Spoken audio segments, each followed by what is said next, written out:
All right, so we're talking about spatial audio here, Apple spatial audio, because so you set the phone down, you're listening to Apple Music, and you're moving around, and you're in a theater or something. Yeah, and your phone is the centerpiece. Okay. So it's supposed to be like the audio is coming from there. So based on where you're at in position to your phone, it's like... Is it always quieter? Or? Yeah, and so I mean, it's like... So it's like the real world. Yes. Like if there was like a TV with just the audio coming out of the TV, if you walked into a different room, you still know where the TV's at because you can tell where the audio is, and that's how it is with the headphones in. You know what that sounds like? It sounds like if you didn't have headphones in and you had your phone on speaker. Yeah, exactly. That's exactly what it'd be. But like, I just wonder, talking about music though, if you have it like in your pocket, if you're walking and it's just going, back and forth. So it's like, it just be annoying. It's like or it's back and forth. Or it's only in your left ear. Yeah, like, you hear most of it in, like, if you keep it in your left pocket, you hear most of it in your left ear. Yeah. You're like, why? No, right ear. Like, like Apple Music sucks. Yeah, no, that would be really... what'd be really weird is if it's in your pocket and all of a sudden the music starts to drift away from you. Oh, yeah, because somebody just says your phone. You're like, hold on. Whoa. Yeah. Hey, I mean, you could use that to track your phone down. If who needs an AirTag when you can just have spatial audio? Right. Just hang on. I think I can hear the Chumbawamba. I think it's over here. Right. Oh man. I think it's over. I think it's over somewhere. I gotta remember I have these buttons now. I have these buttons on the Stream Deck now, so I can switch this stuff. Whoa. Yeah, we're gonna have to change this camera eventually. It's fine. It's cool. Anyway, spatial. So I was under the impression that spatial audio was more like, I don't know, you're like a surround sound, but like maybe a horn's coming out of this side, like the string sections over here. It does that too. It does that too? Yeah. But I think it's just also can anchor like where you are coming from. Yeah. I was gonna say, because if you're going too far from it, then it's like, then you can't hear it. Like, what happens if you step out? Do you get like you are leaving the music zone? I have no idea. Is that a metaverse thing? I don't know. Yeah, because the only time, like I said, I've messed with it is when I've used it, like watching Netflix while I've been working out, and it's just really weird. So there's like a gunfire around you and stuff like that. Is that how that works? Yeah, and then so like I think that's probably like something like the first time I heard something behind me or something, I was like, what? And then I turned, and then the audio changed because it was going off of where my phone was at, and I was like, hold on, I'm confused, and then I was like, oh, spatial audio. Okay, I remember messing with this in the settings, and this is the first time I've run into something that uses it. I flipped a switch, and I don't know what it is. Yeah. I mean, I turned it on, and I just figured, sure, this is everything. I'm just listening to spatial audio until you actually listen to some spatial audio, and then you're like, this is spatial audio. Yeah, it's a feature that's not a bug. Right. Exactly. I mean, it's just, I don't know. It's interesting. So, okay. Yeah. Well, after updating, it's wants to personalize spatial audio, because before it's just on or off, and then now it's like it personalizes based on how big your ear is. Yes, stuff like that. Did you watch the new keynote of because they were showing like you can use your phone's infrared to scan your ear. Yeah. To provide the spatialness. Which probably means like more louder or less louder. I guess. I don't know. Yeah. I didn't watch the keynote. I just because I remember it was coming on, and then I was just like, okay, well, I'm working, and then I was like, I'll just come back, and I was like, Dynamic Island, that's amazing. Okay, Dynamic Island is like so there's only two reasons to upgrade to a 4, because I've got a 13 Pro Max. Yeah. There's only two reasons. It's Dynamic Island, 2 reasons. Yeah. Dynamic Island, and that 42 megapixel camera. Right. Yeah. I know. That's all. That's awesome. I mean, I totally get it when. Okay, I'm not one of those people who's like, I need to get a camera or a new phone every single year. Yeah. Like when things were not as great tech-wise and hardware-wise back in the day. But this time I'm like, God, I could really use that camera. I was really hoping they would do USB-C. They didn't? I didn't see. No, it's still Lightning. Okay. Probably next year when regulators finally. Oh, I thought they were pressure. Like already. They're starting. Okay. Yeah. So they're just like, we'll just pay the fines. We'll pay the fines this time. Yeah. Yeah. They make enough money. So, yeah. Punishable by fine means legal for a fee. Right. Exactly. Yeah. But no, like that's because whenever I bought mine, I got a 12 Pro Max, and I only upgraded to the 13 Pro Max because Best Buy had like it was like $950 trade in. Okay. And so I couldn't pass that up. I was like, yeah, I'll pay $300 because there was no like account credits, like monthly credits or anything. It was just flat out, here you go. Here's my 12 Pro Max. And they're just like, all right, this is your total. Like they just took that price off. And I was like, nice. They actually, T-Mobile is offering like $800 for the 13 Pro Max, which is tempting, but then you got to pay the difference. Well, I don't have the Magenta Max. I've got like the older Magenta plan because it's my phone plus 2 other phones, and I looked at the price, and it would be an extra $40 a month, and I was like, okay, I see what you're doing. This was pricey enough as is. Yeah, so they're like, that's like, I mean, and then it's really unlimited internet. Yeah, like, okay. No, it's really. Yeah, no, this unlimited plan is really unlimited. You don't have data caps. Right, yeah. But we will throttle you. Right, yeah. If you want HD YouTube and Netflix while you're using T-Mobile, you got to have Magenta Max. Otherwise, we're dropping it down to 480p. To 16p. Yeah. And, crunch. And so, thankfully, I only watch that stuff while I'm on Wi-Fi. So, okay. So I'm not switching to Magenta Max unless they make me, which I don't know what any. I don't. I pay them. I pay the money. I pay the phone man the dollars, and they give me the phone with the service. Yeah, I know, but I just have beef whenever it's like everything's unlimited, but it's really not. It's like all we have is unlimited plans, but every single plan is different. You're like, but everything's unlimited. Yes, but it's unlimited. Yeah. Asterisk. Yes.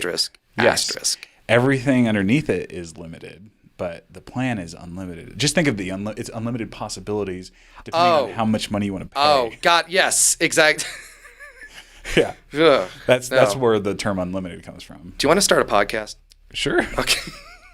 I've got a button. Oh, yeah. So when I do, and when we do the transitions, there's no sound. Mm-hmm. But I'm going to cut in some really awesome music. So, okay. All right, here we go.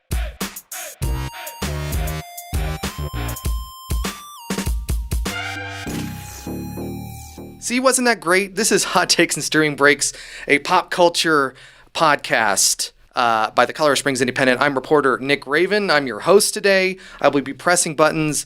We should have a video version out. And joining me in the studio once again, it's the guy who has seen way too much, has way too much going on, is not paying for a Magenta Max plan. It's Kelly Karnetsky. How you doing, buddy? Hey, I'm doing okay. How about you? It's good. Yeah. I'm doing pretty good. We've got some news and stuff like that. We're going to be talking about Rogue One today, which I saw again for the second time last night. Yeah. So we will break down that. But to start out here, let's get into, hang on, here we go, the news.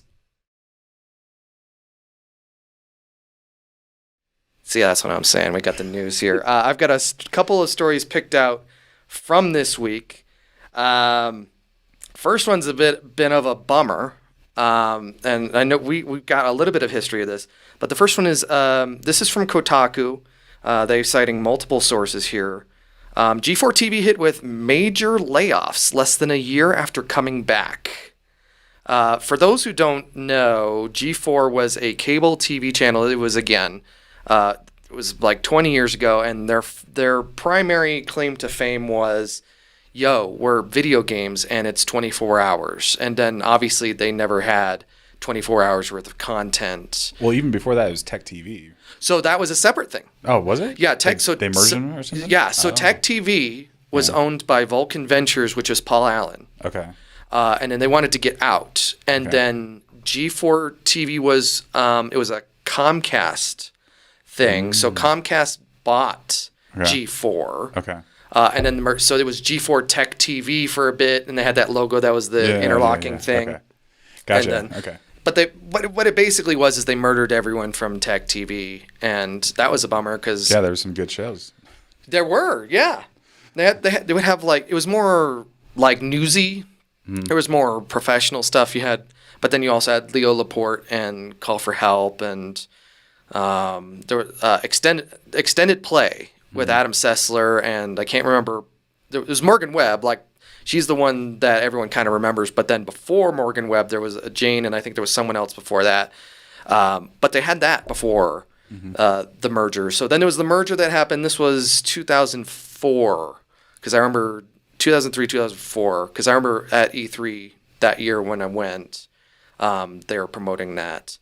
And so they merged, and then the channel died. This was, I don't know, it was like 2011, 2012 or so. Yeah. Because we went to E3 and we did a documentary. We got to talk to some of the people there. They had a booth and all that fun stuff. But then they brought it back last year. So the channel died, and then they brought it back with some of the alumni from GFSO, Kevin Pereira, Adam Sessler. I don't think it was Morgan Webb, but they... And then the guy that we interviewed was also, I can't remember, he was like one of the head people for G4. The Blair Herter. Yeah. So, yeah, that's... I don't know if did he come back? He came back for this new one, right? Yeah, he was like, I remember seeing, like, I mean, just we don't ever talk, but we're friends on Facebook. Yeah, right. Yeah. And then Instagram and stuff like that. And he was posting all about that. He was like all for that because I don't know if he was like one of the top people. Yeah, he was like a producer. Yeah, well, I mean, like, yeah, for the coming back, like, he was like, yeah, one of the, like, yeah, top people, like, getting it all together because I can't remember what company he was at before that.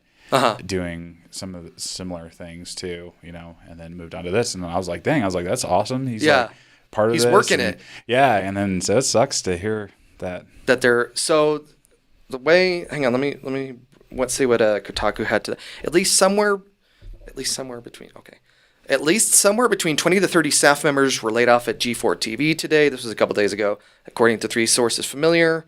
All that history I just gave to you. Scroll down here. They said that G4's finances have been in bad shape for some time, and managers were tasked with looking for cost savings wherever possible. Yeah, of course, employees. Yeah, who needs employees? Whoever makes your content, that's exactly where you go. Yeah, apparently they had an issue with how do you like measuring success and stuff like that because it was like partially on Twitch, but then it was also a cable TV channel again, which who's buying a cable TV channel? I need the gaming tier of my Spectrum or Xfinity or actually Xfinity Comcast, isn't it? Yeah. Yeah. Yeah, but I mean, yeah, it's not like it comes with like a basic subscription. I don't think it did. Yeah, I'm sure you had to pay for the extra one of the premium packages, $6 a month or something, but it'll be $7 next year, or whatever it is. Yeah, so that sucks. Yeah, I mean, I think it's kind of dumb to it'd be. I mean, the Twitch side is smart, but like, I just think that like that's like people, minimum. Yeah, but like I think people that when they're going for Twitch, they're looking for people. They're not looking for a big company, right? They're looking for a personality, right? So like, if it's whatever, you know, unless it's like some meme thing, right? Where like how like the army makes people play and people go and see like, okay, who are they making play? Does this person even know how to play video games? And they're just stuck in a chair playing video games for the army's Twitch channel for hours or whatever. We have a haunted display. Yeah. So I assume they're like, if it's a show that they don't want to watch, or if it's American Ninja Warrior or Rerun of Cops, why are they going to Twitch? I remember that was like the end of. Wasn't that like the end of G4 and Spike TV was, let's load this up with American Ninja Warrior and Cops. Yeah. And that's all. That's all you need. That's like the emergent. What's that starter kit for cable channel at the end of its life is Cops reruns and America. Yeah, and they're like, what? How can we find the content that costs the least that draws the most people? Yeah. Oh yeah, people love watching people get busted. So Cops, that's perfect. Right. There's like a million Cops episodes. So there are. Yeah, and every time I tune into that stuff, I've seen that episode, and I'm like, why have I seen this episode? Like, when did this come out? 10 years ago? What? Yes. How is it possible that I watched this episode and I just tuned in at exactly this time? I don't watch Cops. Where were you 10 years ago? You were in an maybe urgent I was care. There. Yeah. Maybe I was in the episode. That's remembering. Yeah, you probably read the Reddit AMA from one of the camera guys, and they were talking about that one. Yeah, man, we were in Louisiana, and it's like the dog bit me in the ankle or something, and I still had to run 50 miles per hour to catch this perp, or at least whatever. And then I mean American Ninja Warrior. I mean like, So the original G4 TV was canceled in 2012, which is not long after we got into it. And the relaunch was reportedly the brainchild of Tucker Roberts, the son of Comcast CEO Brian Roberts, which will talk about in actually just a second here. There was an update on the 15th. G4 hosts Fiona Nova and Case Blackwell for the latest episode of The Feedback and addressed the layoffs, reassuring viewers that while close colleagues had been laid off, there were no plans to scale back the channel's programming, which I doubt. Here, I don't understand where G4 really just fit in at all. I mean, I didn't know. I didn't watch it back in the day either, and as I say that as like a hardcore, like I thought it was kind of lame. Honestly, I thought G4 was like kind of try hard, like going for that ultra nerdy, like the Funko Pop crowd.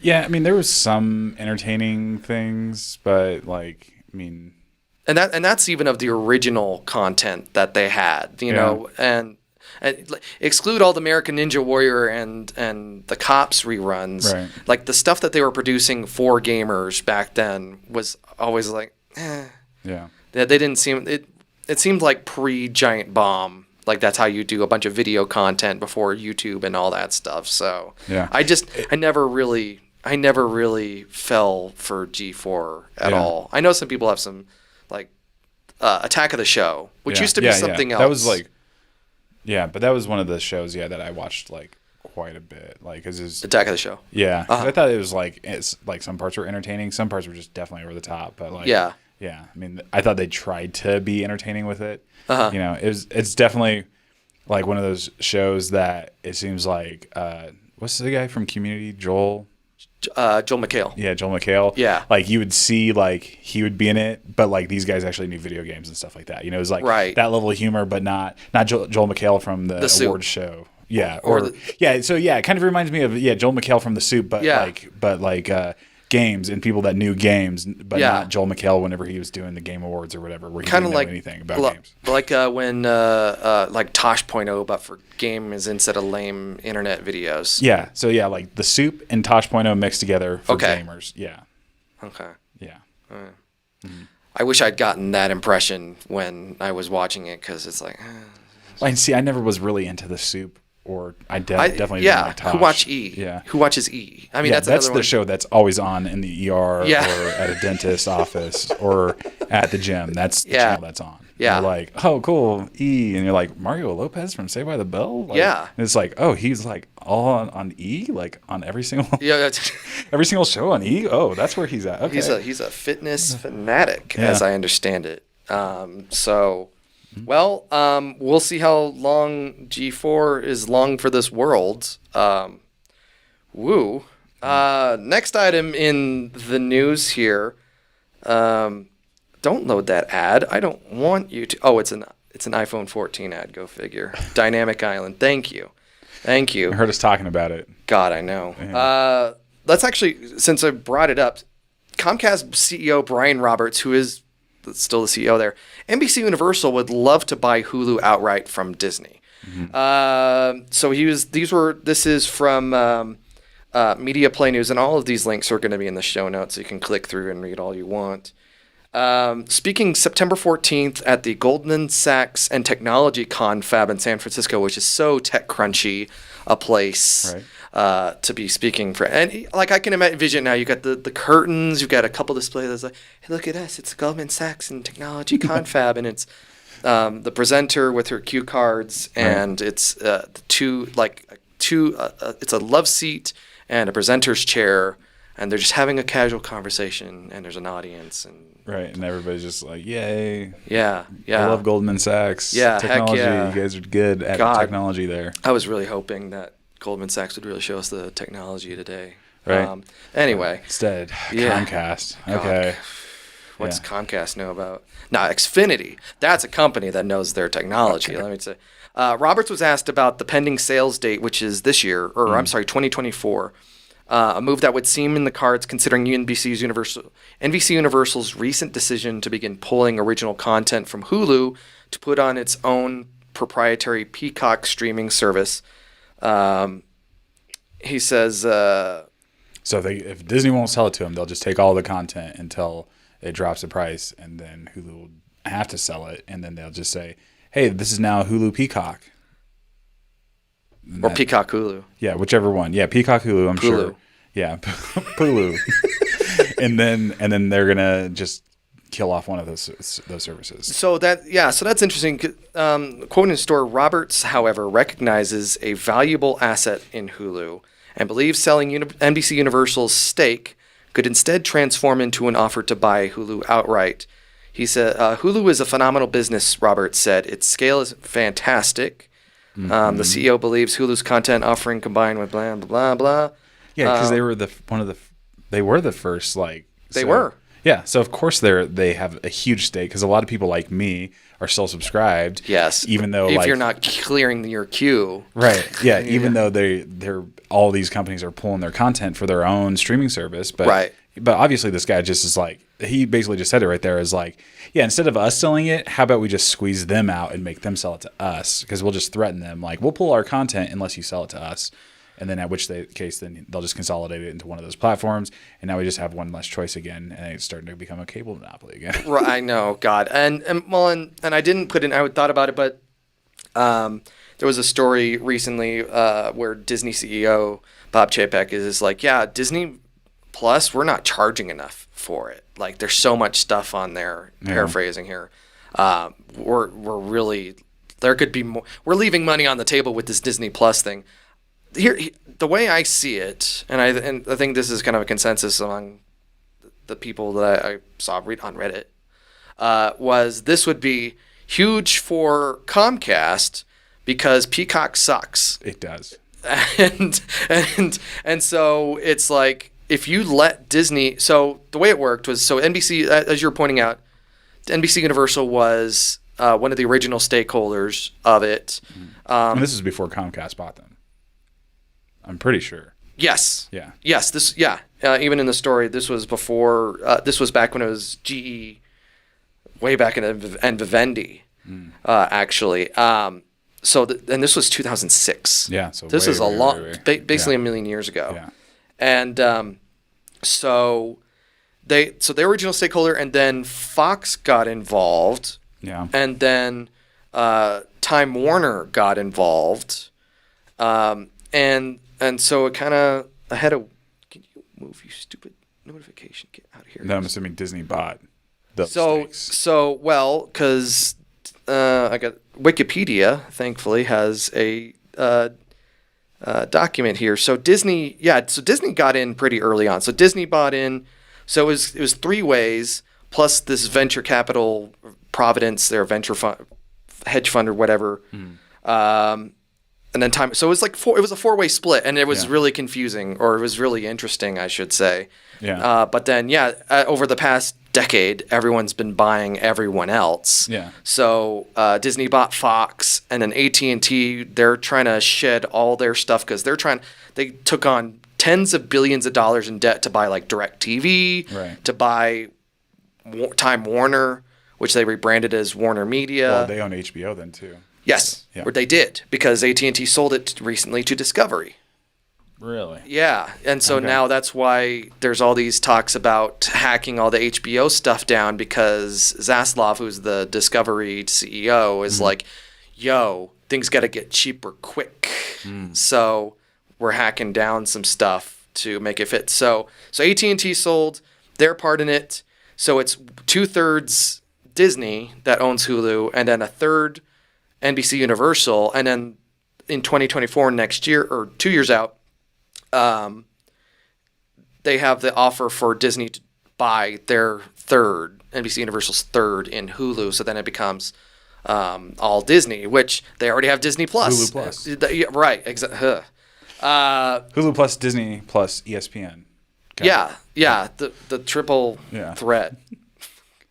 I mean, one of the reasons why I liked Hulu in the beginning was because all these media companies had a stake in it. So it was to their detriment if they didn't provide the content to Hulu, right, because they want to build that audience, because that's just more revenue for everybody, right? So they make the content, put it on there. Right. And then once things start getting pulled off, or whenever they started doing Fox shows have to have commercials, even though you pay for it. It's like, really? Like all these little stipulations between stuff is like, and then commercial breaks started getting bigger and bigger. Yeah. You're like, wow, there used to be 15-second ad, then it turned into 30 seconds, and then there was multiple 15s, and then there's multiple 30s, and now it's like multiple 3-minute ad breaks. And Right. like, this is cable. Yeah, this is cable TV again. Yeah. And remember when they offered, was it Hulu Plus originally? It's like, we're still including ads. Yeah. Which is absurd. Yeah. Yeah, and then, but I mean, they still had that one ad-free plan, which is the one that I'm on, but it doesn't matter because I think still some things have. Yeah, it's like this one has to have an ad, but it's only at the beginning. And it's like you're like, okay, well, thanks. I remember when they were doing the this experience is custom tailored for you. We're going to put one ad at the beginning, one ad break at the beginning, and then there's not going to be anything. Those were the best. Yeah, whenever you got that one long, and then they were leaving ad. money on the table. Yeah. Capitalism, man. Yeah, that's how it works. Yeah, and it's like there's just as many ads in a TV show as there is on cable. So yeah, so I think the big deal here is that as soon as Disney acquires this last bit of Hulu, is that they're just going to fold it into Disney Plus. Because why do you need? I mean, yeah, Hulu's still a pretty strong brand. It's 16 years old. yeah, But you fold that into Disney Plus, you charge more. And then NBC Universal is then completely iced out of Hulu. Yeah. And it brought up a kind of this ongoing discussion that I see more and more is, there was a time when you did have these universal platforms, Netflix, Hulu, stuff like that, where you had all the content creators spilling their beans to get their stuff on, and then it would be Netflix and Hulu bidding for that stuff. But then all the media companies started doing the vertical integration thing where they were creating all their own media service, all their streaming services. So Showtime streaming, which apparently is going to be folded into HBO Max as part of that whole thing, which makes sense because who watches Showtime? Right. There's some good stuff on there, but yeah. And then like, what's the other one? Like Fox, like I don't know, maybe not Fox. I don't know. Fox was part of Hulu. Yeah. Well, no, it wasn't Fox. It's another one that has Paramount Plus. Yeah. Yeah. And it's like, okay, so they got that, and that one's the same thing as like Hulu, where it's like it's $5 a month with ads or $10 a month without ads, and like the only thing that I didn't even watch. Yeah, because like Paramount owns the rights to Yellowstone, but I watched it on Peacock because Peacock had the rights for the first like year or something for digital streaming, and then it's going to go to Paramount. But yeah, I was just like, yeah, and that's like I hated watching Yellowstone on Peacock because it's Peacock. Yeah, their interface is terrible, and I have Xfinity, and even using their cable boxes, everything was terrible. There was like it was so bad. I can't believe it. And then what the thing about Peacock that really bothered me, as soon as you hit pause, it's a giant ad. Oh my God! The pause screen is an ad. There's actually a controversy right now with the new Xbox 360 interface. Yeah. They remove the custom backgrounds and it's an ad. Really? Yeah. Yeah. Yeah. I was just blown away. As soon as I hit pause, I was like, why is Jake from State Farm telling me go take a potty break or go snack break, and then while you're doing that, think about State Farm, and your show will be back as soon as you hit play. I was like, I don't want to see it in an ad. No. Like, what? No, don't you? You could be. I was just blown away that that's what they did. I was like, no way. That's disgusting. Yeah. So imagine a future where Disney owns even more and NBC Universal is stuck with Peacock. Mm-hmm. And of course they're going to keep the door open to, maybe we go, I mean, Comcast has a lot of money they could. Yeah. I think the amount of consolidation that's happened in the past decade, 15 years is just ridiculous. It just blows my mind thinking about how a company that provided the means and infrastructure to people is able to turn around and become that company that owns everything. The vertical, it's like the studio system, like when the movie studios used to own the theaters. Right. Yeah. And parallel like to that, it's like the whole dealership versus direct sales marketing with cars. Like Tesla's like, we're only going to build the car. We're not going to build like 10,000 cars and hope you buy them. Right. With the options that you want. You order it direct, but then the whole dealership model came about because at early days they were like, you're potentially going to be ripped off by the car makers and have to be charged $1 billion for repairs or anything when you can have these dealerships in between, but then the dealerships get messed with that too. Yeah. But yeah, it just blows my mind because it's like all these companies, that provide services, cable services and stuff like that. And then they always complain that it costs them so much money to provide this to you that they got to raise rates. But obviously not enough, because if they're able to turn around and buy the company that was charging them money to provide that content to you, it's like, what? Like, that to me, that shouldn't be a thing. The service provider that's providing, like, that's being the middleman, shouldn't have the money to be able to buy the content provider. That doesn't make sense. So it's like obviously they were making well enough, and sitting there charging us extra money all the time and always increasing rates is just crap. That's whatever. Capitalism at late stage. I get that, but whatever. It just bothers me every time I look at my bill and I get charged $18 for local news when they own the channel, and local sports when they own the team.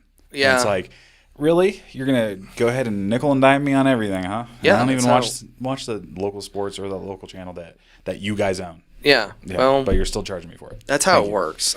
Yeah, there's so many carriage. And the thing is, all of it came about because, like, just gradually over the years, of like, who's going to pay for this? Right. And then at every step of the way, it is, we're going to get the consumers to pay for this. Right. And so that's what you're getting. And it's the government's fault if you do, if you want that. Yeah, it's funny because it's like the business is like, we'll pay for it, but we're going to pass it down to the consumers. Yeah. But we're the ones cutting the check. We're the ones sure cutting they do the check. Construction and everything like that. And the consumer's going to get better service, but they're actually going to pay for it. Yeah, and where's then my we're making money on that because we have to basically project manage at that point. So we have to get paid. Do you know how much money it costs to boot up Asana and, like, really dole out some tasks? Right? Yeah, like, it's a lot. Don't you understand how that works? Mental, like, I gotta get paid for my mental capacity for doing that. So. Seriously, and the hats. I have to wear a hard hat around the site. It's got custom fit. Yeah. Everything's terrible. Yep. Great. Let's. Well, my last bit of news that we have for today. I think it bounced around here. I'm glad we're going to get municipal broadband at some point soon, hopefully. Speaking of, I did get an email from Ting yesterday.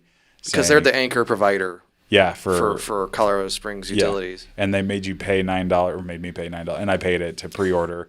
Yeah, and then, like, after I pre-ordered, after I pre-ordered, it's like, thank you for your vote. And I was like, what? Did I just vote with my money? I thought I pre-ordered. What do you voted with your wallet, sir? I know. And as part of your pre-order bonus, you're going to get a limited edition Ting skinned modem. Yeah, nothing. But it's $90 a month, gigabit symmetrical, so up and down gigabit. Don't you have that now? No. No? Oh. Comcast is gigabit down, 30 meg up. Oh, yeah, that's a load of crap. I say that as a content provider who's looking at video coming at me. I hate all the autoplay, everything on every single site. It's ridiculous. So I have 250 and 5. Yeah. I know. Which sucks. I know. There's no reason why Comcast doesn't give you symmetrical. It's just because they can. Is that a hardware limitation with the... Oh. No. Not at all. They can do that. Oh. It exists. They're throttling it. Oh. Yeah. It exists. It's not hard. Yeah. Yeah. No, that's why everybody else is like, you'll see like fiber provides that and everything like that. But symmetrical. Symmetrical. But like, sure, it is hardware because a switch can only do so much capacity, right? Yeah. But people aren't uploading that much. Yeah. So they just like say, okay, yeah, it's another way for them to then say, oh, you want that stuff? You have to go to business class and then you can have symmetrical. Oh, yeah. That's how it works. Which then costs money, and then they put you into a long-term contract. And then, of course, you're not going to get gigabit symmetrical for the same price that you would for your home. Why would you? Right. It's going to cost you 4 times as much. Yeah. Yeah. So I worked for... They're not here. It was Time Warner Cable, and I was covering. It was originally just Los Angeles, but then it expanded like everywhere. And you'd have the people who are running offices out of their businesses out of their homes, and they'd have an outage, and it would be like, yeah, we can get a tech out there in 3 days. Yeah. Well, I got to run my business. It's like, wow. business class. You got to get your business class. You get those guarantees. Yeah, you get that service level agreement. Yeah, without exactly. That, there's yeah. So can I get a credit for those 3 days I was out? It's like, yeah, let me check. Okay, so based on what you pay for internet, your credit's going to be $3.69, and that's going to be a credit on your next bill. Right. Did you have any question that they always? You never ask that. They just automatically revolted. I lost $7,000 in business because of you. Right. But without Yeah. It's like that's why you need business class. Yeah. Yeah. But after the pandemic, that it seems tone deaf because you have all these people working their business from home. Right. And I'm still only getting 5 megabits up. Well, you can get business class. Oh God. Yeah. So then there's the other part is like, oh, I'm sorry. That address is just not coded. Right. For business class. Yeah. Now the house, the office, that's coded. Right. For business. Yeah. But you can't have it. No. Yeah. And it's funny too because Colorado Springs is actually one of the locations that Xfinity is doing 2 gigs. They're rolling it out more. Yeah. So there's like 6 cities in the U.S. right now. And so we're one of them. And it's like cool. And I think I looked at that before because it was very limited. Like I want to say like 2 years ago, and it was one of those things where it was 2 gig down, but like 3 meg up, something like that. It wasn't symmetrical even then. And then they were saying too, like the install, I can't remember, was going to be expensive because they're like, because they're like, it's basically we're delivering fiber to your house. And from the node. Yeah, and then so whatever computer that you're connecting it to needs to have a NIC card that can support 2 gigabits. I'm like, why? Because isn't everything 10? Not on most people's desktops. Oh, okay. Yeah. So I mean, like more nowadays, you're getting 2 gig and 10 gig, but those are still expensive cards. So if you buy a desktop from like Best Buy or something, it's probably only a gigabit. So, but what are you gonna use? Whatever. Well, they were trying to say because they're like, there's no reason for you to have 2 gig if you can't support for one device. Well, yeah, because naturally, I mean, especially these days, you're getting internet into the home. This is a fun tangent, by the way. You have 20 devices that are wireless and stuff like that. They're all just kind of sipping their own because you're running Netflix on 10 different devices or something. Right. So, internet, man. Yeah, but they also don't want you to complain and say like, oh, I'm only getting 1 gig, and they're like, yeah, because your computer doesn't support more than 1 gig. They don't want to have that. So I'm assuming that's why. So I can't remember how much they were charging for install, but I was like, not worth it. Yeah, I remember a decade ago they're like, yeah, we don't see the advantage of providing better speeds. Yeah. Why would you? Why?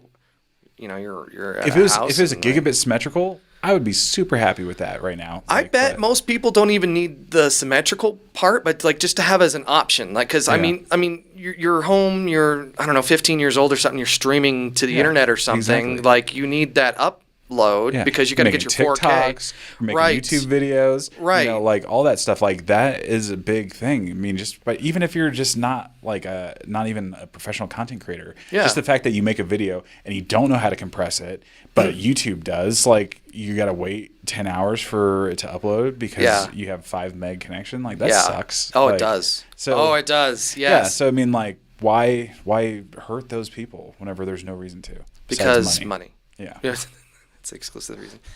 Speaking of making money, Blade Runner 2099 limited series is a go at Amazon. This is via the Hollywood Reporter. Ridley Scott will serve as an executive producer on the new show from Shining Girls creator Silka Louisa. Are you familiar with them? Mm-hmm. Do you have Apple TV Plus? I do have.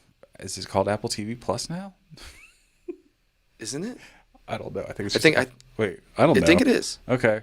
Everything's got a plus. Let's fact. Yeah, actually. Hulu Plus, Disney Plus, Apple TV Plus. Yeah, Apple TV Plus, because that's also where For All Mankind. Paramount Plus. Yeah. I started watching For All Mankind and then See. I heard that was an amazing show. Like maybe that not like the first season was, but then like from there I heard it's like. Yeah, I mean I'm I think only in the first season. I was just blown away, like whenever everybody had like the Corvette or something like that. I was like, what is that the thing? And I looked it up, and it's like, Chevy gave all astronauts a lease for $1 and all the astronauts bought the same Corvette back in the day. And I was like, oh wow, that blows my mind. That's a little fact I didn't know. So, wow. Yeah. So in the show, they're all driving. It's just one of those little scenes where they all jump in different color Corvette, and it's all the same one. I was like, that's interesting. Yeah. And but then like as the show progresses, it like kind of strays a little further from what actually happened back then, as I understand it. But it's from Ron Moore, the guy who did Battlestar Galactica. Oh, okay. Yeah, okay. It's that dude. Okay. He also did Helix in between there. Okay. Which was that show that I didn't see. Yeah. So, the original blah blah blah it says so obviously it's going to be 50 years after the 2017 film. Now we saw Denis Villeneuve's Blade Runner 2049 in theaters. That was a movie right there. Yeah, I remember. I mean, there's definitely I watched it again. Yeah. But overall, I liked it. But there's definitely some of those scenes like when you're in the theater, you're like, okay, this. Especially when we saw it at night, you're like, this is a scene right here. It's just red clouds, red dust clouds, and there's a person standing, and then you're just like, how long is this scene? You're waiting for somebody to drive up? Wait, how long? It takes 10 minutes to drive up in this scene? What is going on?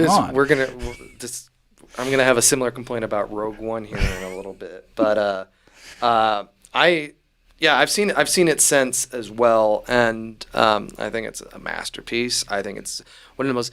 The Red Letter Media put it when they reviewed the movie. They're like, "Isn't it great when the climax of the movie is two people fighting in a sinking pod thing?" Yeah. Like there's no explosive finale. There's no battleships crashing into each other. It's just two people fighting and one's drowning. Yeah. And it's like, oh, okay. Yeah. Harrison Ford's drowning in a corner. Spoilers for this 5-year-old science fiction masterpiece that you should already have seen twice. Right. That nightclub scene with the flickering Elvis holograms. Oh my gosh, that was so cool. Oh my god. Yeah. There are so many cool ideas, visually. Even the intro bit with the logos flickering on. Yes. And it's the Columbia and Sony and stuff. Like, woo! Yeah. Everything, they had really cool things that made up for some of those lulls. Yeah. So it's a movie that really takes its time. Yeah. And they've had a couple spin-offs. They did a couple short films directed by Ridley Scott's son. And then they had, on Adult Swim, they had Black Lotus, an anime series as well. So they've been doing stuff in there in the past couple years. I wonder how it'll come out, because I don't know, Ridley Scott's credits in the past however long have not been. I mean, he's kind of inconsistent anyway. But yeah, it'll be interesting. Let's see. That's a lot of credits. Yeah, so that's interesting. Yeah. I'll take a look. I don't have Amazon Prime though, so. Yeah, I can't. I haven't watched really any of the exclusives on Amazon. I think the last thing I watched was, Terminal List. So which one? Terminal List with dude Chris Pratt. So he's military, Navy SEAL or something like that. It's a good show. It's I think it was rated the number 2 or number 1 streaming show on the internet. Oh, the entire internet. Yes, the entire internet. So, and that's after, because he also did, was it the Tomorrow War for Amazon? Was it Amazon? Yes, yeah. The Tomorrow War. Yeah, that was a good movie too. I like that. Did you watch it? Was it? It was good. Okay. Did you watch it? No. Okay. It was good. I haven't. I've heard it was like a popcorn movie. I enjoyed it.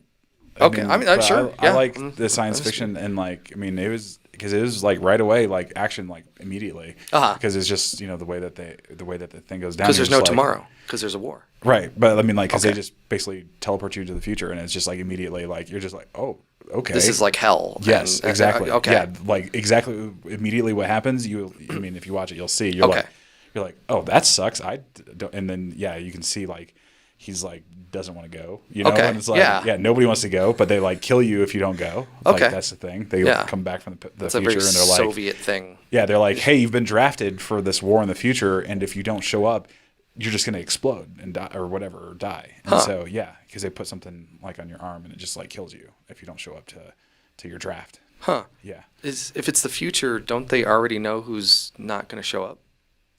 And then I don't know how that works. Is that too much to think about for a movie like this? Yeah, because they do talk about like how like because they know like how people die and stuff like that. So I think that's part of like how they draft people and stuff. So or something like that, like where they put them at in the future. Because I think they know a lot of the stuff. Because like that is like one of the scenes is like they're talking about that. It's like okay, you're whoever, and they know what's going to happen essentially, but they won't disclose or something like that. It's very interesting. I really like the movie. I want to watch Looper again. That's what I want to do. Yeah, it's definitely like a Looper type movie. But it's not. But I think Looper's better.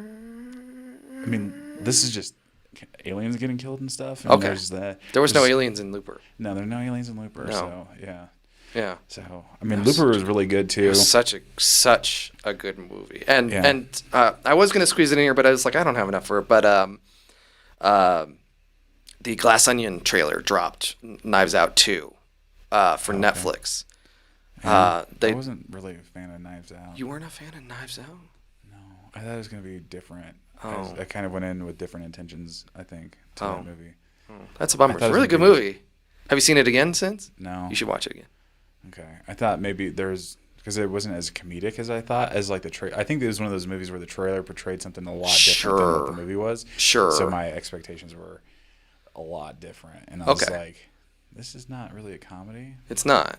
No, it's a mystery, and then it's and I'm fine with mysteries, bits. but like I'm pretty sure the trailer made it look like this is gonna be like, "Oh, I'm just laughing the entire time. This is funny, like a funny like haha Clue movie." Yeah, but not so much. Yeah, it's not. No, that's not really what that's like at all. Yeah. Sorry, I'm making sure I'm not getting buried in here, and it's totally fine. Yeah, so I do want to watch Looper again, and that's where I'm at. And maybe if I get Amazon Prime again, we'll watch The Tomorrow War along with Blade Runner 2099. All right. So that's Terminal List as well. Okay. That's a good show. Terminal List. It's okay. It's a really good show. It's not a terminal list. It's a terminal list. The name will make sense after you start watching the show. Okay. So it sounds like it ends. Does the show end? Because it's a terminal. Yeah, there is a terminal. And he's a specialty. It's yeah. So it makes sense to okay. Yeah, it'll make sense. Okay. All right. Let's we've actually got this really cool thing now where we can go to the main event. Oh my God, here we go. Heck yeah, that's so cool. Hey, welcome to the main event. For the second episode here, we're going to be talking about Rogue One, a Star Wars story. It's, reading right off Wikipedia here, is a 2016 American epic space opera film directed by Gareth Edwards. He was known for Godzilla, up the American remake up to that point. I saw this in theaters in, God, I can't believe it's been 6 years. Like, it's been nuts that it's been 6 years. Where did time go? What do you think? When did you see Rogue? What's your verdict? I don't know if I saw it in theaters. Maybe I did. Maybe I didn't. Or I saw it like as soon as it hit digital originally. And so I think this is the third time I watched it. Because we both just watched it again for this. Yeah. I mean, overall, I thought it was good. Like, I think it was like just it was a nice little side story that kind of got you somewhere. And I thought they did like a really good job of like character development, even though like that's everyone it. Dies. Yeah. Like here's character development and then everyone's dies. Yeah, because it's a lead into episode 4, A New Hope, the original Star Wars. Right. So it's based on a story by John Knoll, who's one of the special effects wonder gurus at Industrial Light and Magic, the special effects house that George Lucas puts together. There's actually a new 6-part series on Disney Plus called Light and Magic that Lawrence Kasdan put together. I mentioned it in one of our recent Event Horizon breakouts.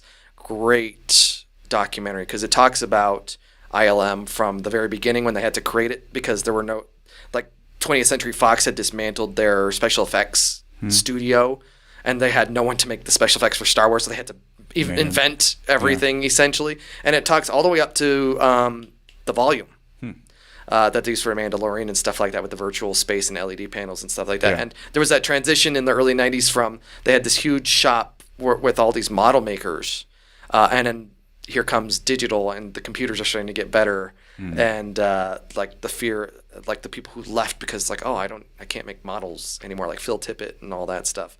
But he was a good animator. So anyway, Rogue One is one of the first films of this is right after Disney had bought Lucasfilm and started to do Star Wars stuff. And this was the second in a like annual cadence of Star Wars, because instead of doing a main episode, Skywalker Saga Star Wars movie every 3 years like Lucas was doing, they were doing them every 2 years. And then in between, they were doing these little breakout stories. So 2015, and they did them over holidays. So 2015 was Force Awakens, and then this was 2016, and then the following year was The Last Jedi, and then I think it was the following year they originally had Solo, and then they had to push it back to the following May, and then that bombed, and then Rise of Skywalker, and then they like stopped.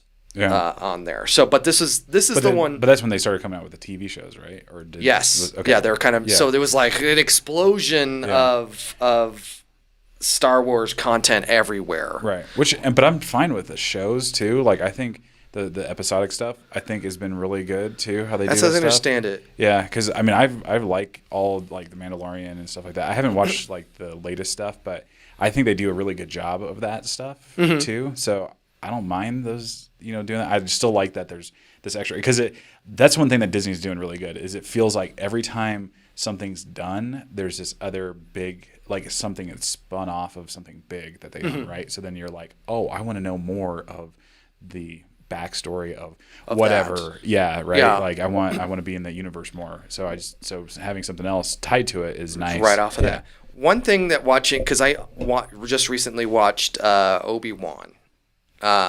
You saw that one, right? Obi-Wan Kenobi.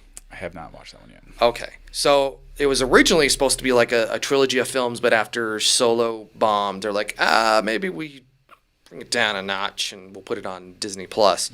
It was a good series, and it bridges, 3 and 4, talking about, because Obi-Wan is summoned out, Ewan McGregor is summoned out to, I'm not going to spoil anything, but basically he's summoned out to help Princess Leia. There's this big old thing he confronts Darth Vader. Of course he does. That's not a spoiler. It's in the trailer. But it was a good show. But watching Rogue One actually was like, it was a reminder that Obi-Wan was done pretty cheaply.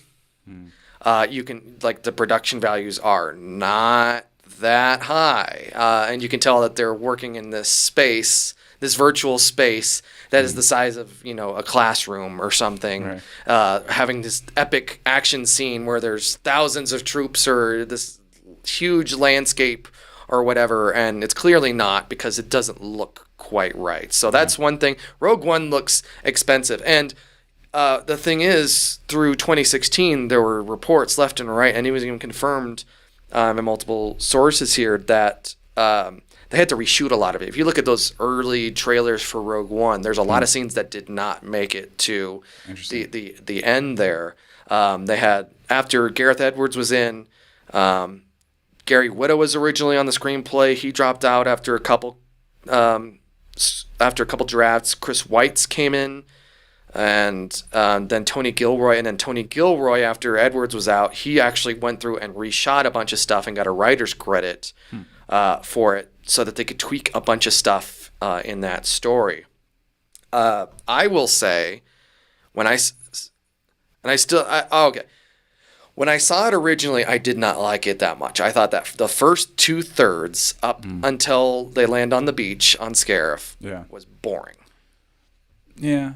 I mean, I can see what you're saying with that, but I don't know. To me, I kind of like, whenever I was looking at this stuff, I kind of fell off, like, even after watching it again, because I kind of knew what was going on. I kind of fell off after they left. I can't remember what planet they left, but right before they went to Scarif, like, is like kind of where like it starts to lose me. Yeah. And then I pick up whenever they're back into Scarif, whenever action starts happening again. I think that's the part that everyone they like seeing that last third, because that last third is one of the most.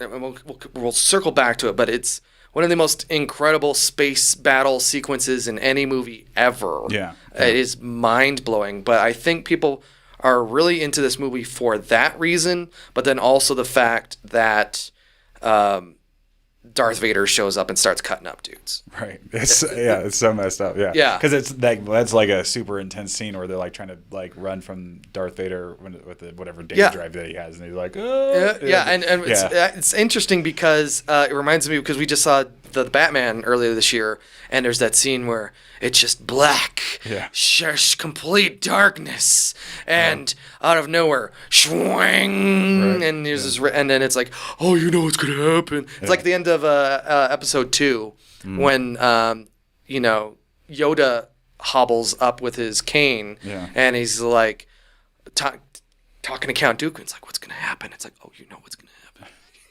And then he starts doing all these flips and dancing around. It's like, and everyone's like, oh my god! Yeah. And so when you see Darth Vader, it's like, oh, okay, yeah, we know what's gonna happen, and it's so brief. Right. But let's come back to the beginning here. This is a standalone story. It's about how, it's about the creator of one of the architects, or principal architect of the Death Star, was hiding his daughter Jyn Orso, who's played by Felicity Jones. Yes, that's the name I want to use.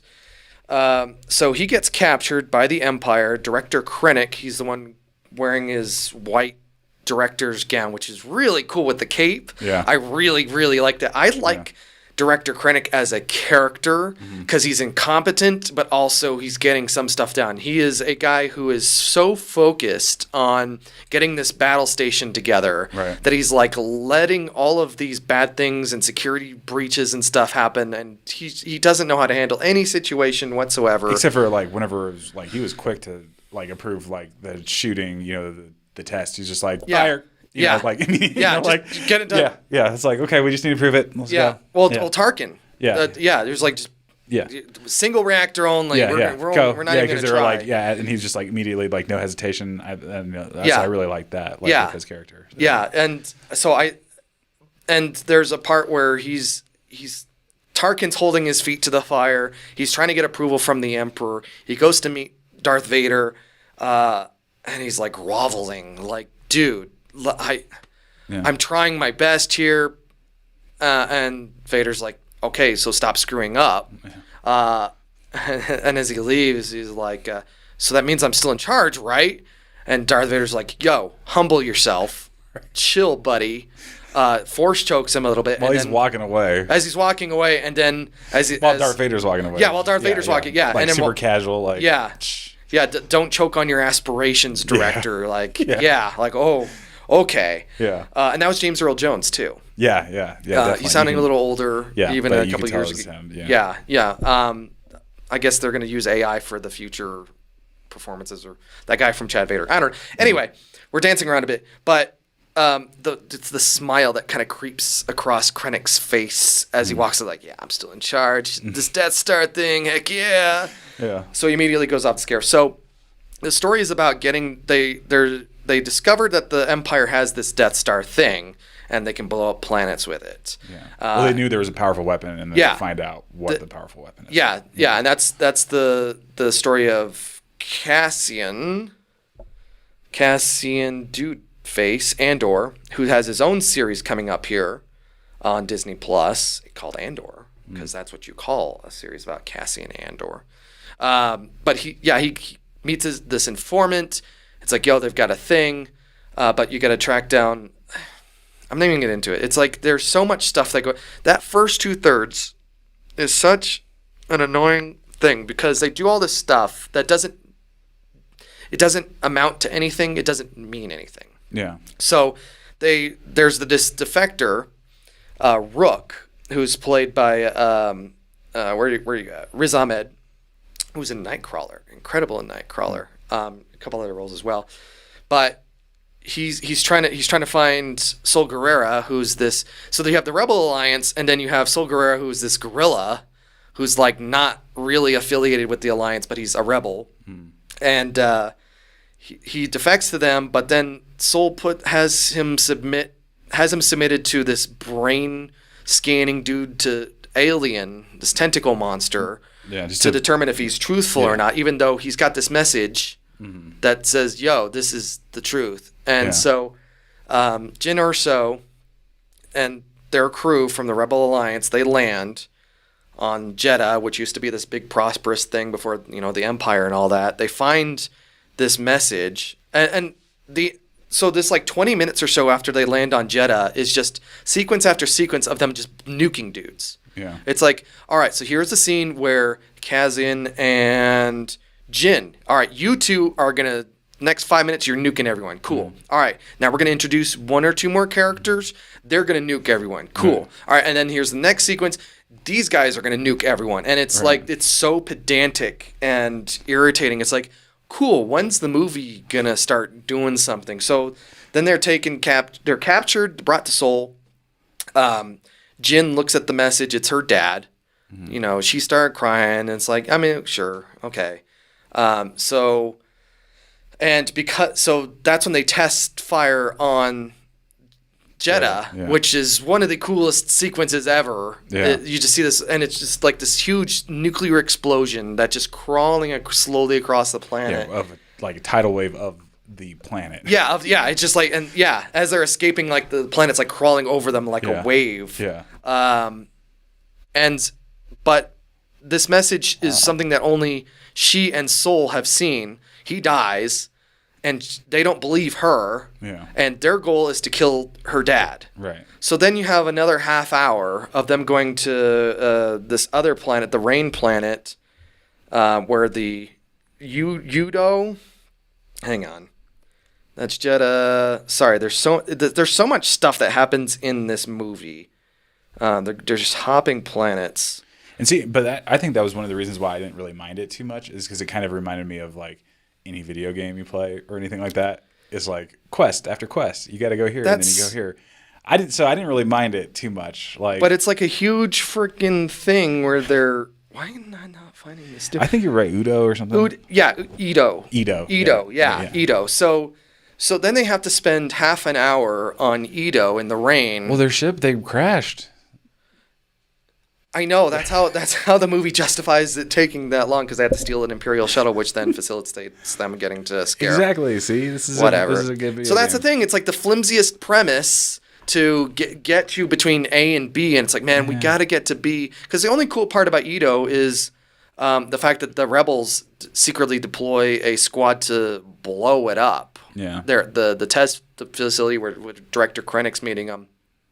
That entire scene doesn't even, like, none of that needs to exist. Yeah. Like, there's no reason, nothing comes of it, because Krennic gets away, no one important dies, except for her dad. But, like, he's out of the story anyway. He's he could have died before anything happened in the movie, and it wouldn't have mattered. Because only his message mattered. Right? Yeah, but they don't believe him, and so that's the flimsy premise. That's why we're not going to believe Felicity Jones, Jyn Erso. Well, she's a criminal, so. Oh. I mean, she was in jail. Yeah, don't believe criminals. Exactly. See, that's. But they're all criminals. They're all criminals. Right. They're rebels. I mean, but didn't they talk about that though? Like, didn't Saul talk about that with being, like, why? He was mentioning that, and then like Jyn mentioned like, I just don't need to look up to the flag, to the Imperial flag. Sure. So I mean, it's like. But I mean, so that is one advantage, is that they try and paint like the shades of gray. Yeah. Because there's rebels, and then there's also rebels, but they're not. Because she's like saying something like, you guys are doing the same thing or something like that. But and it's just He's like, but why would you want to live in the world with that? And she's like, I just want to look up. Yeah. So, exactly. So, So that there are a lot of really cool ideas in this movie, and there are so many times where it's like, this movie is just them trying to move between these ideas using any rationale possible to do it. So you spend a lot of time, and that's why the first 2/3 of the movie stinks is that it's wasting so much time not really accomplishing much. Like I said, that when the rebel bombers come in and nuke the Edo facility like really quick, that's cool. Yeah. But you can tell like we need a scene where rebel bombers are coming in to bomb the architects of the Death Star here. We need we need to blow up a planet, but not fully blow up a planet like we do with Alderaan. Right. Alderaan, sorry. Yeah. My diction. But like just enough to make it look scary. Because when the Death Star is like crawling in front of the sun, eclipsing it, and you see the beam come down, and it's like that is one of the coolest sequences ever. Yeah. Yeah. But like I said, it didn't bother me too much. I definitely maybe it could have been a little bit shorter, but like like half an hour shorter. Yeah. But I mean, like I think it built up enough to where like then you like kind of fall off until more action happens, right? Because I think you kind of maybe you do get a little bit, maybe like subconsciously I did start to get tired of like okay, you're kind of dragging, and you're like, all right, cool, they said no, they're not going to believe her, and like we can't join together, or we're going to scatter or whatever. So then you're like, and then everybody wants to help out, and you're like, cool. Yeah. When they come around, helps out. Yeah, it feels more genuine. So they bring the news of this Death Star thing back to the Rebel Council, and like we can't do anything about that. That thing's going to blow us up. So we have to scatter to the wind. We have to run. We have to run and hide. Yeah. And they're like, no, we have hope. Right. And we can do this. So the Jedi Council and Senator Mon Mothma, who is actually the actress they cast for Episode 3. There's a deleted scene in Episode 3 with a young Mon Mothma. Okay. That they cut because it's a deleted scene. Of course, that's how it works. Right. But they brought her back, you know, a decade later to in that same role because you don't see her again until Episode 6, Return of the Jedi, when they're briefing before the Battle of Endor. Yeah. And they bring back Jimmy Smits as Bail Organa, who you also see again in Obi-Wan in the new miniseries. So he's getting his paychecks. Yeah. It works out pretty well. So they load up in their Imperial shuttle. They're like, yo, we're getting out of here. Who wants to load up? So they get some volunteers. They land at Scarif. It's a really complex setup. And that's when the movie like, all right. Here's where the jams are about to start. Let's go. You know, this is the part where you like. Yeah. And so they're trying to steal the Death Star plans. Now, as someone who is old, I know personally, I'm talking to the camera here as well. You originally stole the Death Star plans in 1995 Star Wars Dark Forces. Okay, you were Kyle Katarn. Jan Ors and the Ebon Hawk were your peeps. Okay. That's where you stole the Death Star plans. It wasn't this revisionist whatever that happened. Okay, that's how that happened. This is Zoomers. I'm part of the Zoomer generation. No. I'm really young. I'm Gen Z. You're younger than me. Get out of here. For those, because they decanonized all that stuff, and they're like, so we can have all this to our own. We can invent everything that we want. So like whatever. So they invented a whole new story about how they stole the Death Star plans for the original Death Star, not the second one where all the Bothans died. Yeah. But it's really cool because they have to go into this really lockdown facility on Scarif, which is this tropical atoll, and it's beautiful. It's complex. They have Alan Tudyk as their wisecracking robot, which I thought he would be a lot more funny than he was. I was really looking forward to Alan Tudyk as the wisecracking robot. See, I thought it was just enough. Just enough. Yeah. Because I think time's been kinder. Than my expectations. Yeah, because I was like, because I think, especially since it's such a serious movie. It is. You know, it's like, so I thought it was just enough, and then I think they did his character good too. Yeah. Like how he helped out, but yeah. So I liked the comedy that was how it was provided from an android or robot, whatever it is. But like I said, I think it was just enough. Yeah. Comedy. Which whatever. Yeah. Because there's some things that overdoes things, and I'd rather it be not overdone than be overdone, and you're just like, Yeah. I guess you can edit out humor. Yeah. I guess that's how that works. Yeah. So the way that they get to these Death Star plans is they do a Google search. They check their database, and it's like, yo, it's in rack 5, slot 42, and they've got these massive hard drives. And I love the fact that Star Wars is kind of got this weird sense of technology where everything looks really advanced, but they don't but old. Yeah, at the same time. And like they pull out this big hard drive that's like, the size of our mixer over here. You can see it in the video version, but not in the audio unless you have spatial audio. Can you hear me clicking the buttons or sliding the knots here? And it's like, man, that thing's probably got like 32 megabytes of storage on there. Like, I know they're talking about there's a huge data transmission. Yeah, like, really? We got to line you guys the are in the future dish, and huge data transmission. and they have to use the biggest dish because it's powerful. It's got to get through the. So the planet is surrounded by this shield, and it's got an aperture gate. Yeah, and it's an invisible shield except for where the gate's at. That one you can see. No, you can see it. It looks like a shell around the planet. Is it? Yeah, I couldn't remember. I didn't remember seeing it. I only remember seeing it where the aperture was. Yeah. No. You can see it around the. Yeah.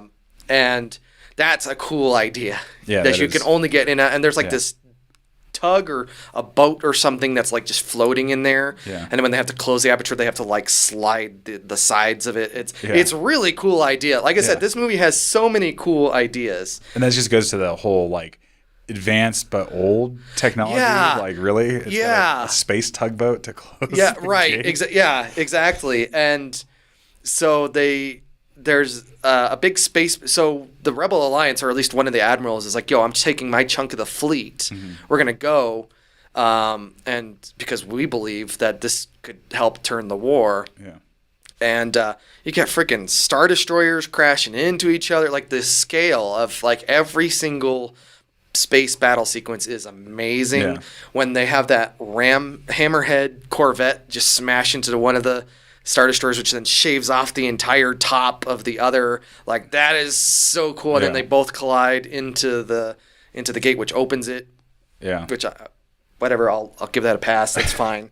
Whatever. Well, I mean, the X-wings, they can't open it, obviously, when they crash into it. So yeah, and then that's the part actually that reminds me of like a video game. Like whenever they don't hit it, they don't explode. They kind of like crash, and it's like there's like physics. Like it's like reload your last save or something. That's yeah. But I loved that whenever they saw that, because I was like, oh, that looks really cool how they did that. Yeah. I really think it's just creative, visually, very inventive. And then they have the don't fade out on me. I'm talking to the laptop. I talk to my laptop all the time. Then they have the entire beach warfare scene, and there's so many. They introduce a couple. I say a couple. They introduce a number of things into this movie that don't appear anywhere else. But then there's also like, oh yeah, of course the AT-ATs are going to show up here. Yeah. Of course they're going to have guarding this data bank, right? So of course, why would they not? So. Right. And actually, I was watching it. I was kind of like, so if you have the aperture, and it's in one spot, I don't know, maybe there's a couple of them. Who cares? Suppose there's only one aperture. Would you then not have this critical facility like on the other side of the planet, so that then they have to like filter all the traffic that's coming? Well, maybe they need it direct because of the data or the dish. Maybe it's a directional dish, and maybe they think that's enough. Also, then you also have the landing pads are like really far from the tower, and then they have to take a tram to the base station. Just another layer of protection, Yeah, it's super multi-factor. Norton Antivirus. Let me tell you, we're providing extra trams so that viruses take that much longer to get to you. Yeah, but except for they did have a landing platform at the tower because that's where the director landed. Yeah, that's okay. That's premium. Okay. I was like, only his ship can land there. So that was also another thing I was thinking is because when Rogue One arrives, which is a call sign that Riz Ahmed comes up with right as they're about to depart, it's like, yo, why are you trying to leave the Rebel base? We're call sign Rogue One, yo. Yeah, we're not going Rogue One. Yeah. Right, exactly. Yeah. So I guess you can leave because we don't have the manpower to shoot you out of the sky. Yeah. And the guy in the cup on the pole, who looks like he has the saddest job in the universe, is like, He's usually tracking him with his space binoculars, but this time he's not. He's like, man. Yeah, he's like, whatever. It's like, I gotta use the bathroom. My shift was over 15 minutes ago. I'm not messing with this. Yeah, man, we got unions here. God. So they arrive there, and then it's like a replication of Return of the Jedi when they're trying to land on the Forest Moon of Endor, where they're like, I shouldn't have come. Like, Darth Vader can feel me. And they're sending this old security code. It's like, and they're passing by the bridge section of a Star Destroyer, or, the Super Star Destroyer, the Executor, and it's like really intense. And it's really like, and they're doing this again in Rogue One. It's like, so we're showing up. We need to go in and land because we're directed from Edo and need some bad stuff. Did you rebel bombers and stuff? Yeah. So can you let us in? Here's the security code. And they're like, yeah, okay. Yeah. You're like, thank God. Yeah, sure. Because otherwise this movie's going to end real quick. Right. So they get permission. And then when Krennic arrives, they're like, yeah, we're landing, bro. We're good. Yeah. Yeah, just right there, right at the door. Yeah, exactly. Yeah. Yeah. I guess as the tram was pulling in too. Yeah. It's just perfect timing. Perfect timing. It's like, dang, look at that. Like, they should have just landed there. Yeah. They should have been like, hey, we're super special. We got to get there to that point. Well, it's because Krennic had one of those Disney passes with the wristband. Pass. Yeah, he had the thing, and he had the app too. So. Oh, dang. Yeah, he's. Yeah. Man, whatever. So then, they steal the plans. They get this huge 32 megabyte hard drive that they're toting up this giant stack. Somehow that feeds all the way up and out to the tower up top. A lot of data in that tower. There's a lot of data in that tower, and the tower is not small. No, definitely no. Definitely not. And so, then they have to. It's a video game. Like they have to. Oh, the dish isn't in the right position. We have to realign it. Here's this mini game, where. Right. And then as soon as she does it, some TIE fighters ish come swoop in and blow that thing up. So we can't go back and fix it if we needed to. Right. And then they transmit the data, and then as they're getting it out, they're transmitting it. The rebels have it. Darth Vader shows up. He wrecking stuff with his all these people trying to stand in his way as they're like trying to get the data disk out that they got. Not even like they've converted. So it was originally on this big, huge honking hard drive that she's got strapped to her waist. Yeah. They take it, they put it on a thumb drive. Essentially a flash card, and they're trying to get it onto the Tantive 4, and they're in this tight hallway, and Darth Vader's showing up, throwing out, and cutting people up, and no one's thinking like, I should get this data away from Darth Vader. Yeah. This dark stormtrooper. Well, I think they did as soon as he started killing everybody. But they killed like 50 dudes, and I mean, there's only like 10 people there, and it's like it's not until the very last because like the dude's taking the card, and all of a sudden you see the lightsaber go right through the door. Well, it's because everybody just assumes one guy versus all these people. They don't. I'm assuming that's probably the first time they've seen him. I'm assuming so too. Yeah. So they had no idea. Yeah, and that makes the whole sequence seem kind of weird because, in the original movie, like you could tell Darth Vader was intimidating because he lifted a dude in the air. Right. Yeah. Well, yeah, because I mean, they talked about in this movie, they're like the Jedi's are dead, right? They mentioned that, so maybe they probably didn't think like, oh, there's somebody out there that could do the same stuff. Well, and then there was the spiritual warrior. Remember his name? He's blind, but he's like, I'm with the Force. The Force is with me, and so he's Donnie Yen. He's like connected to the Force somehow, and he's feeling all this stuff out, which makes a lot of sense. He doesn't have a lightsaber, and then his friend's got a big gun with a big freaking septic tank on the back for his ammo. Right. And like that's cool, but that's also like the second or third of those sequences way back in Jeddah, where it's like, all right, now this dude's gonna cut down this entire swarm of people. Yeah, exactly. To show you how cool this is. Right. So you know that these guys now are part of the team. You know? Yeah. Yeah. We This just the recruited A-team. these people. And when I would talk about how much I didn't enjoy the first 2/3, it's like a really awesome action last third with a boring 2/3 that gets you there. It's there were a lot of people there. Oh, you're just not into like war movies or slower movies. Like I love slower movies. I love some war movies. But this is just boring in a lot of. They're having you do stuff that doesn't matter, so that they for the flimsiest reasons. So it's like whatever. But it's supposed to be this ragtag like Guns of Navarone, which I haven't seen. There's a couple of those where they're working together against in World War II to like take down these Nazi fronts, these facilities, and I totally get it. Like I was totally down for that. But then I watched the movie, I almost fell asleep. And granted, it was a long day, and it was like after Thanksgiving, so it was kind of nuts. But yeah, watching it this time at home was better. I felt a bit more forgiving of it because it's like 2 hours, pretty much exactly. Right. I think like right before the credits roll. So it's like it's not terribly long, but boy, does it feel like it at times. And then as the action starts spinning up, that's when things get pretty just that's the mind-blowing stuff there. Yeah. I mean, like I said, I thought it got enough to get me to the point right before Scarif where I started getting like, this is starting to drag. Yeah. And then Scarif scenes brought me back in. Yeah. So. But tons of and talk about the terrifyingly weird-looking Grand Moff Tarkin. Who they did a digital replacement of, replacing the original. I had his name right off the top of my head. Where are you at? And yeah, Forrest Whitaker was in. Yeah, as Soldier. He did pretty good. Yeah, he did pretty good. Where are you at? Why do I not have his name right off? Blah blah blah blah. Anyway, Peter Cushing. Yeah, so they had all this. There was a big deal about them getting Grand Moff Tarkin in there because he's ultimately the final commander of the Death Star before, spoilers, episode 4 of this 50-year-old movie. Right. For almost 50. Because it was 77. Anyway, but man, he never looks right.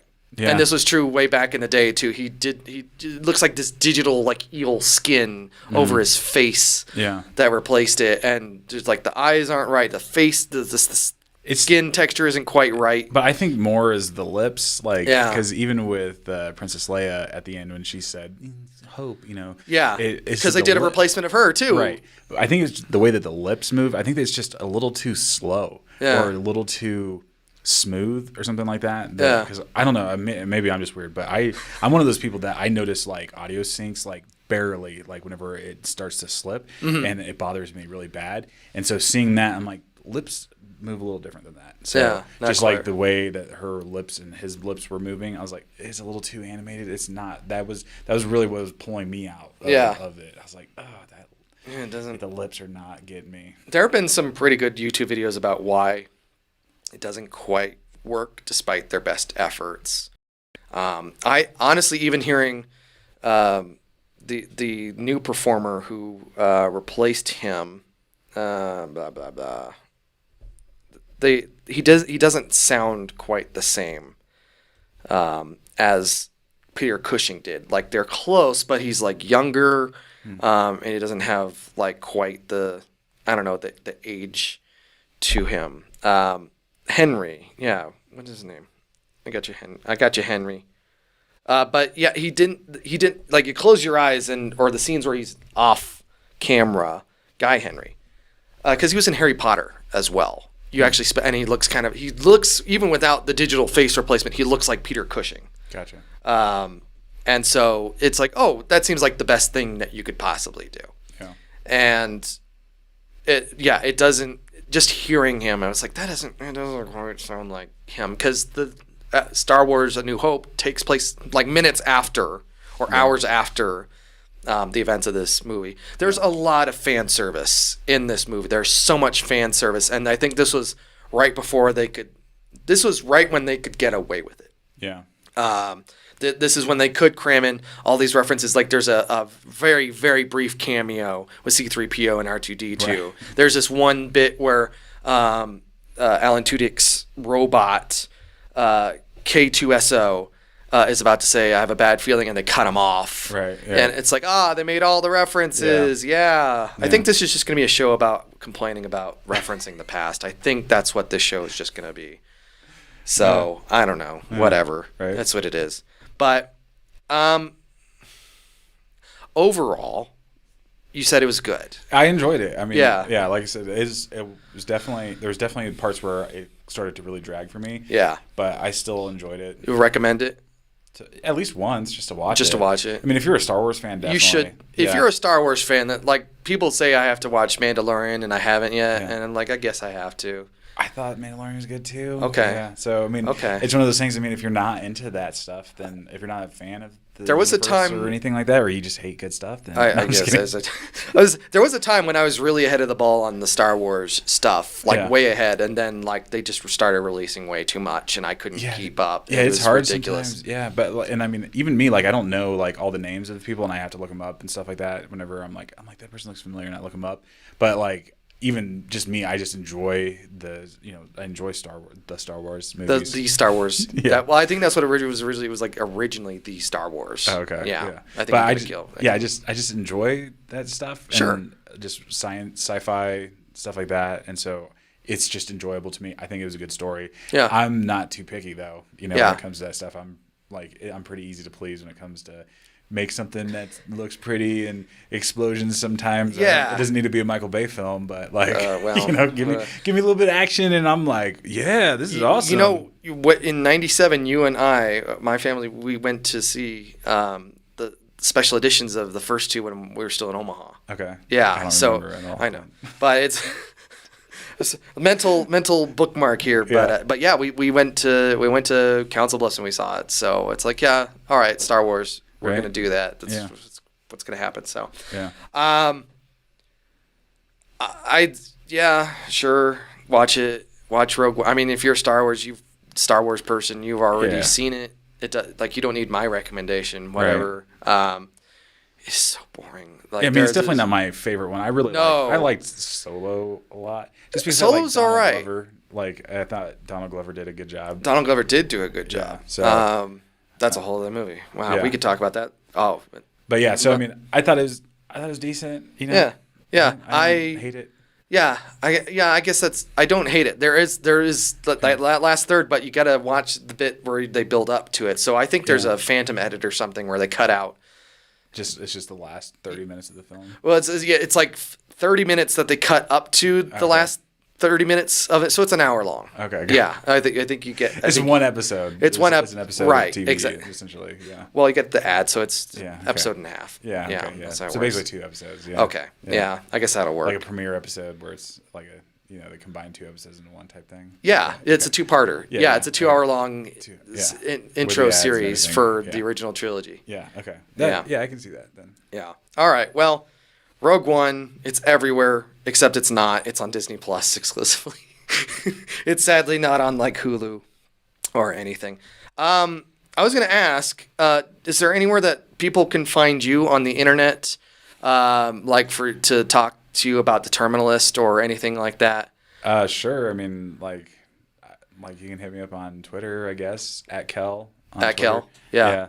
I'm not too big on social media, but I mean, hit me up. I will get notifications, I guess, on Twitter, and then I'm on TikTok a lot. So okay. Yeah, and then that is at Flowtease, FLOWTEASE. That's very clever. Yeah. Yeah. So. Oh, cool. Yeah. Well, thank you for coming on. Yeah, thanks for having me again. Yeah, absolutely. And forever, I guess. We're just gonna be the two of us talking about it's fine. Whatever. I want to thank everyone who's watching. We should definitely have the video version up here this time around. We have the video version of the first one, but it was taking too long, and I'm not paid to edit videos here. Thank you for joining us. This has been Hot Takes and String Breaks. I want to thank my editor-in-chief here, Brian Grossman, my publisher, Amy Gillentine, our art director, who provide all of this lovely art that you're seeing. You're not seeing it. Well, I'm not seeing it right now because I'm putting it in post. That's all by Dustin Glatz. This is produced by myself and hosted by myself, directed by myself, with my special guest, Kelly Karnetsky. And this was uploaded by our digital team which is Sean Cassidy and Michaela Jones. Hey, join us in 2 weeks-ish.